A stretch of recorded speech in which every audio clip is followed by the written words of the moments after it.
But we begin this hour in Britain, where there is breaking news on Brexit and the embattled British Prime Minister Theresa May. You're looking at a live shot of a clock in the British House of Commons, where a 30-minute voting period began about 5 minutes ago. MPs took the unprecedented step of taking over the House to debate their own alternative Brexit options. This hour, they are voting on 8 alternatives to May's deal. The CBC's Chris O'Neill-Yates is on the story live from London. So, Chris, has May finally bowed to pressure to resign? Well, you know, it appears that she may have. All along, some of the really strong anti-EU Brexiteers have been saying that if they wanted her to back their deal, she would have to give them a date in which she would step down. So she met with backbenchers this afternoon, and apparently in a meeting told them that that date is going to be sooner than she had planned. Just have a look now at the statement that she made today. May said, "I am prepared to leave this job earlier than I intended in order to do what is right for our country and our party." She went on to say, "I ask everyone in this room to back the deal so we can complete our historic duty to deliver on the decision of the British people and leave the European Union with a smooth and orderly exit." So all of this has been anything but smooth and orderly. And apparently there was a lot of emotion in the room from what we're hearing from reports. And she did go on to say that she would not be taking part in any future negotiations that will be done with the EU. So that doesn't give a timetable, and she didn't give a timetable. But what it tells us is that once a deal is passed, she will step down as Prime Minister and leave 10 Downing Street. That could be, looking at the way things are moving, that could be sometime in the summer or when the deal goes through. We don't have a hard and fast date, but she has, as you said, bowed to pressure to get those votes that she needs for a third time to put the vote to the House of Commons and to have her deal sealed and delivered, and she'll move on.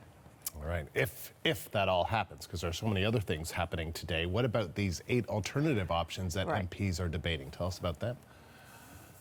Yeah, so this is, a lot is happening today. So all of this is happening at the same time that, these options are being voted on. So let's have a look at some of them. The voting just started. It'll take place for an hour. So one of them is leaving the EU without a deal on the 12th of April. Another one is the common market, what's been called Common Market 2.0, meaning that the UK would join the European Economic Area along with Iceland, Liechtenstein, Norway, and Switzerland. Number 3 would be Norway option, but no customs union. So just as well, that option would include the Irish backstop, which would be replaced with alternative arrangements.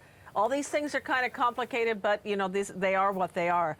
The 4th one is to leave the EU, but with a customs union. Now, what we mean by a customs union, that means that there's a trade agreement under which 2 or more countries do not put tariffs or taxes on their own goods coming in from other countries. Those countries also decide to set the same tariffs on goods coming in from outside the union. Custom Union Plus, that would mean alignment on future EU rights and regulations. Revoking Article 50 altogether. Article 50 is the process which started the whole Brexit withdrawal movement.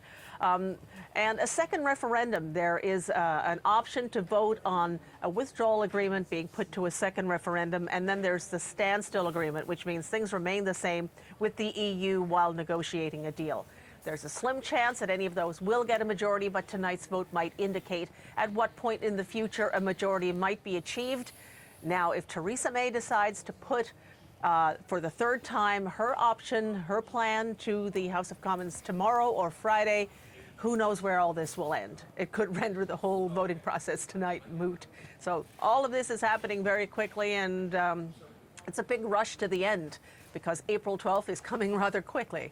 It sure is. All right, Chris, thank you. The CBC's Chris O'Neill-Yates live in London.